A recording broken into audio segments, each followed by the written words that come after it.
हमारे जितने पदाधिकारी कार्यकर्ता सब नीचे चले चले, बहनों को मौका दें।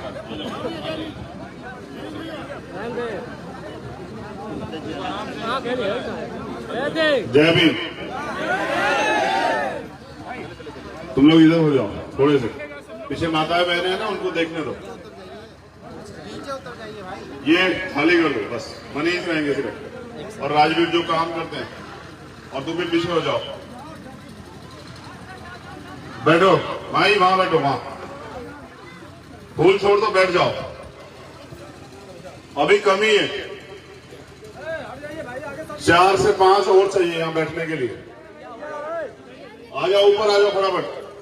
ये तुम लोग सामने आ जाओ, करो काम, बैठो वहां जाके, जल्दी बैठो, जाओ बैठो, बैठ जाओ, बैठ जाओ, यहाँ जगह है, कहाँ जाओ, आप वहां बैठ जाओ, कहाँ जगह वही हुआ, ठीक है।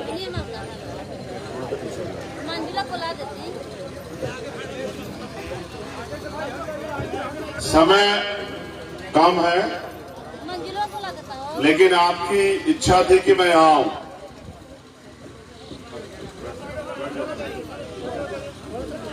और मेरी भी इच्छा थी कि आपके यहाँ जो प्रोग्राम है, आप इतना अच्छा एक अवसर बना रहे हैं, तो मैं वहां जरूर जाऊं। आज शाम में हमारा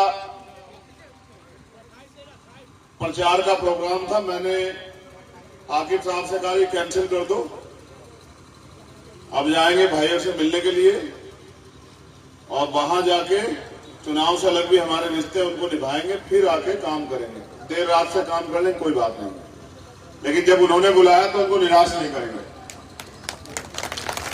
फिर हम यहां चले आए, लेकिन मुझे आपसे कुछ और बात करनी जो बहुत महत्वपूर्ण, और मेरी अपील है बस अगले 10 मिनट आप पे जितना भी इंपोर्टेंट फोन आ जाए, कुछ भी हो, उसे सबको छोड़ के आप 10 मिनट मुझे दें और सुने, और ये जो चहल पहल है ना, इसको बंद कर दें। चाहे वो कोई नया कार्यकर्ता हो या पुराना, अनुशासन में रह के मदद कराए। ये जो आपने लगाया है ना, ये तथागत बुद्ध की मूर्ति है, और फिर बराबर में बाबा साहब अम्बेडकर की भी मूर्ति है। मेरा बहुत कड़वा अनुभव, हम लोग गांव में सतगुरु रविदास जी की मूर्ति लगाते हैं, तथागत बुद्ध की लगाते हैं, बाबा साहब की लगाते हैं, और महापुरुषों की लगाते हैं, लेकिन याद उनको कब करते हैं, जब जयंती आती है। मुझे दुख के साथ कहना पड़ रहा है, अभी ये वास्तविकता में पूरी नहीं है, पहले तो इसको ढकने का इंतजाम करो। यहाँ की जो यूनिट है जिन्होंने लगाया ना, गांव के जिम्मेदार लोग, पहले इसको ढको। कोई पक्षी, कोई औरत, किस तरह की वो, इनके ये मूर्तियां अपमानित ना हो, समझ रहे हो? क्या करना है, सबसे पहले छत से ढकना है, चाहे स्टील का वो लगा दो, लेकिन खुली नहीं छोड़नी है। पहली बात, सिर्फ जयंती में याद नहीं करना है कि बुद्ध जयंती जाओ जाके माला चढ़ा दो, फूल चढ़ा दो, बाबा साहब जयंती जाके माला फूल चढ़ा दो, नहीं, ये ही रास्ता है। तथागत बुद्ध ने कहा अपो दीपक भव, अपना दीपक स्वयं बनो। हमारे लोग आज भी चाहते हैं कि बाबा साहब अम्बेडकर दोबारा पैदा हो जाए और आके आपका जीवन बदले। ऐसा कोई संभव थोड़ा ही है, जो व्यक्ति एक बार पैदा होकर दोबारा जन्म नहीं ले सकता। तथागत बुद्ध के बाद उसी को आगे बढ़ाते हुए हमारे महापुरुषों ने लड़ाई लड़ी और हमें जानवर से इंसान बनाने का प्रयास किया, उसके लिए उन्होंने बलिदान दिए। एक कैप वाले साहब, महान पुरुष, आपसे कहना है कम से कम 5 मिनट में अपमान मत कराओ अपना। देखो, इंसान और जानवरों में फर्क होता है, हम समझाते हैं। जानवर को 50 बार कह दो उसकी समझ में नहीं आया, क्योंकि उसमें बुद्धि नहीं है बेचारे, उसका एक ही काम है खाना और उस खाने को पचाना। इंसान चीजों को समझता है, वो अच्छे बुरे को समझता है, दो दुश्मन को समझता है, वो अपनी समस्याओं के हल के लिए प्रयास करता है। अब हम भारतीय संविधान आने के बाद हम इंसान बने हैं, थोड़े से हमें अधिकार मिले हैं, कॉन्स्टिट्यूशन आया है, कॉन्स्टिट्यूशन के जरिए हम लोग अपनी तरक्की के रास्ते खोल पा रहे हैं। लेकिन अभी भी पूरी आजादी नहीं मिली। अभी भी भारत में 80% लोग साफ पानी नहीं पी पाते हैं, पौष्टिक भोजन नहीं खा पाते हैं, सबके सरों पे छत नहीं है, पक्की छत, सभी को बेहतर इलाज नहीं मिलता, सभी गरीब अपने सपने पूरे पढ़ाई अगर करना चाहते हैं प्राइवेट स्कूल में नहीं कर पा रहे हैं, सभी कमजोर वर्ग के लोग जो जीवन में सुविधाएं चाहते हैं वो नहीं ले पा रहे हैं। और इसी के लिए बाबा साहब अम्बेडकर ने मूल मंत्र के रूप में हर में वोट का अधिकार दिया। उनका उद्देश्य ये था कि वोट के जरिए ये लोग अपनी ताकत बनाएंगे, शक्ति बनाएंगे, कानून बनाने की ताकत अपने हाथ में लेंगे और अपनी सरकार बना के अपनी तरक्की के रास्ते खोलेंगे। लेकिन अभी हमारे लोग वोट की वैल्यू नहीं समझे, वो पैसे में किसी प्रलोभन पे अवसर पे अपनी वोट दे देते हैं और बाद में 5 साल पछताते रहते हैं। एक दिन का गलत किया हुआ निर्णय 5 साल तक रोते रहते हैं। मैंने पुरुषों को इस मंच से उतार दिया क्योंकि ये जो है ना, ये सामने ये हमारी ये महिला शक्ति, ये हमारी सबसे बड़ी ताकत। एक पुरुष इन्हीं के शरीर का हिस्सा होता है। अगर महिलाएं नहीं होंगी पुरुष हो जाएंगे? बताओ आप ईमानदारी से, क्यों बाबा गलत है क्या? अगर महिला नहीं होगी तो पुरुष जन्म ले लेगा क्या? नहीं ले सकता ना। लेकिन जैसा पुराने सिद्धांत, पुरानी व्यवस्था ने बनाया कि महिला पैर की जूती है, 2 दर्जे की नागरिक है, आज भी हम उसको ढो रहे हैं। क्यों भाई मंच पे महिलाएं क्यों नहीं बैठ सकती? सारे पुरुष ही क्यों बैठेंगे? हमें उस व्यवस्था को चेंज करना। चेंज करने का मतलब ये नहीं कि वो लोग चले गए हम लोग आके बैठ जाएंगे।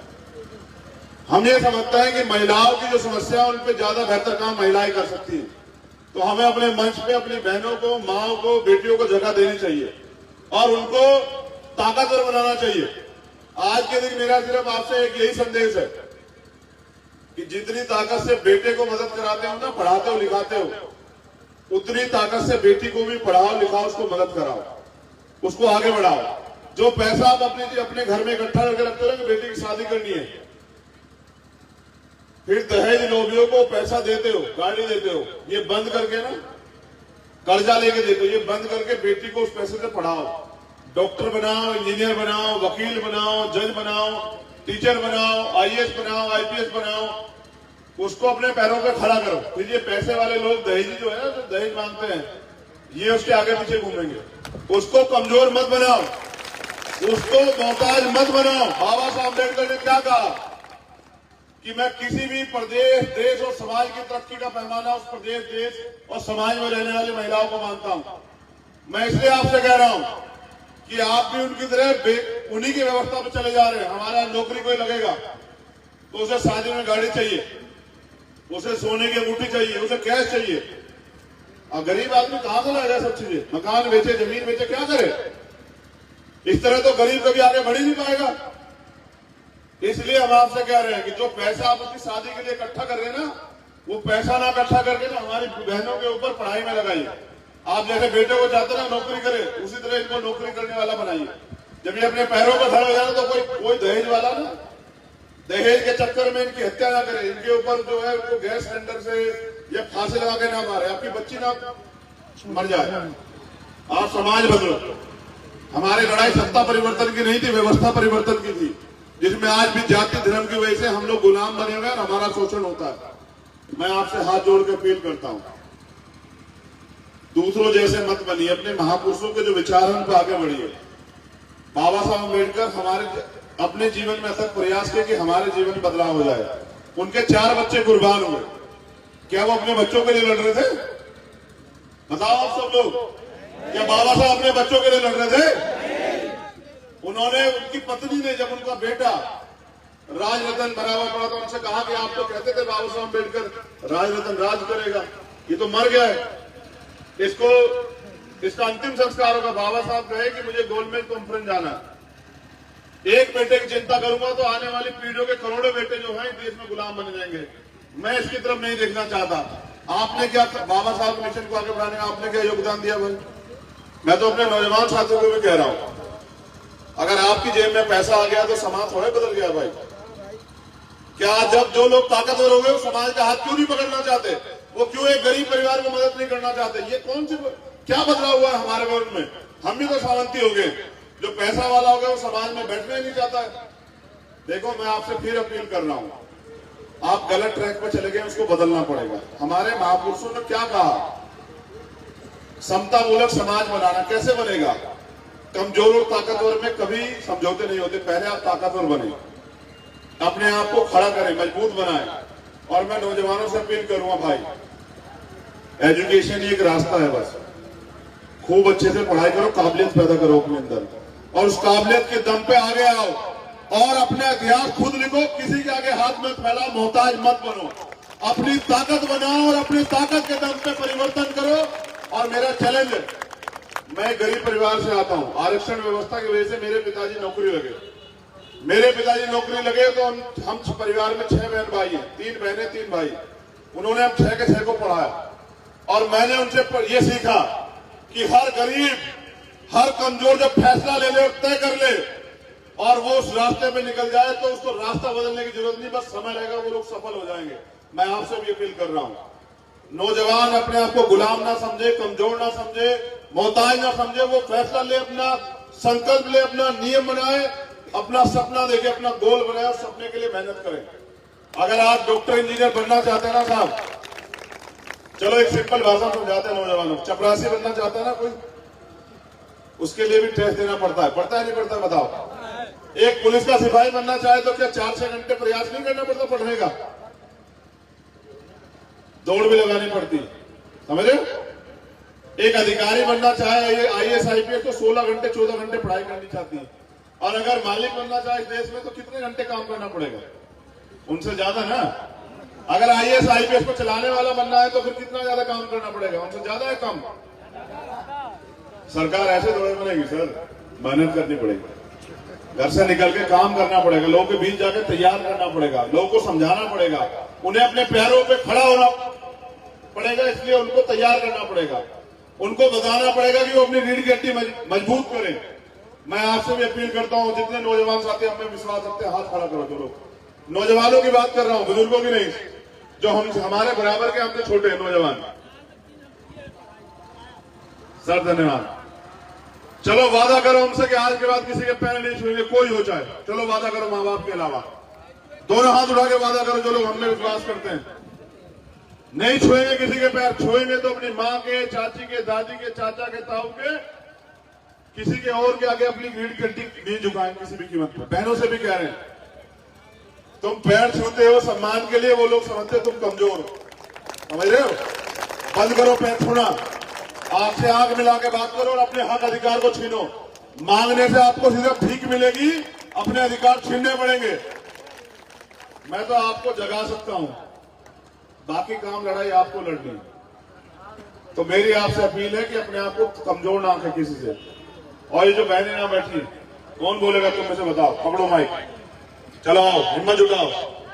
अगर तुम में से कोई वास्तविकता में बाबा साहब अम्बेडकर को मानने वाला तो आओ, माइक पकड़ो और उस माइक पे खड़े होकर बोलो। चलो हिम्मत जुटाओ। अच्छे कपड़े पहनने से कोई ताकतवर नहीं होता है, इसके लिए चाहिए जिगरा, और एजुकेशन बहुत बड़ी ताकत है। अगर हम ना पढ़ते तो क्या बोल पाते हैं? कभी नहीं। अगर आपको पढ़ना है आगे तो पढ़ना पड़ेगा, अगर पढ़ना है तो मम्मी पापा को कहना मानिए आप लोग और आगे बढ़िए। हम तो जानते हैं मेरे गांव में कि बच्चे बहुत कमजोर हो गए हैं, ना ही पढ़ रहे हैं और ना ही अपने मम्मी पापा का आदर कर रहे हैं। हम यही चाहते हैं कि मम्मी पापा का आदर करें और पढ़ें, बस यही हमारी अपील है। एक और बात, देखो भाई, आपसे 4 दिन पहले हमारे एक बड़े भाई ने हमसे एक बात कही, आज से भी कह रहे। उन्होंने कहा चंद्रशेखर सारे तीर्थ घुमाओ और सबकी मदद करो। अगर अपनी मां का सम्मान नहीं किया, उसकी मदद नहीं की तो सब बेकार। उस दिन हमने तय कर लिया, कभी हमारी वजह से हमारी मां की आंखों में आंसू नहीं आएंगे। आपसे भी अपील कर रहे हैं यार, जिस जननी ने जन्म दिया ना, उसको कभी दुखी मत होने देना यार, समझ रहे? जिस पिता ने पैदा किया ना, उसको कभी अपमानित मत होने देना यार। सच कह रहे हैं, सारी दुनिया की मदद करना और अपना परिवार खुश नहीं रहा, सब जीरो है सर। अपने माँ बाप को सम्मान देना, उनसे आशीर्वाद लेना। माँ के आशीर्वाद में बहुत ताकत होती है। तो जितनी माताएं बहनें बैठे, दोनों हाथ उठा के आशीर्वाद दो हमें कि हम इस लड़ाई को लड़े और जीते। दोनों हाथ उठा के। एक बहन शायद हमसे नाराज है, ये दो क्या एक हाथ बिना उठाए। ये बिल्कुल हमारे सामने जो बैठी, तुमसे ही कह रहे हैं, तुम जो दोनों तीनों बैठी हो ये बाबा के पीछे, हाँ तुमसे ही कह रहे हैं, बताओ हाथ क्यों नहीं उठाए हो? क्या हमसे नाराज हो? तो क्यों नहीं उठाए हाथ बताओ? नाराज नहीं तो उठाओ दोनों हाथ। ठीक है, अब ठीक, धन्यवाद। और यहां की कमेटी का धन्यवाद, हर उस साथी का धन्यवाद, उसको कवर करा लेना यार। अपने लोगों की रक्षा सुरक्षा, अपने हक अधिकार रक्षा सुरक्षा स्वयं करो, कोई भगवान नहीं आएगा करने के लिए, समझ रहे हो? इन बच्चों पे अन्याय अत्याचार खूब चिल्लाते हैं, कोई नहीं आता मदद करने के लिए, समझ रहे हो? अपने हक की लड़ाई खुद लड़नी पड़ेगी। इसको कवर करा दो।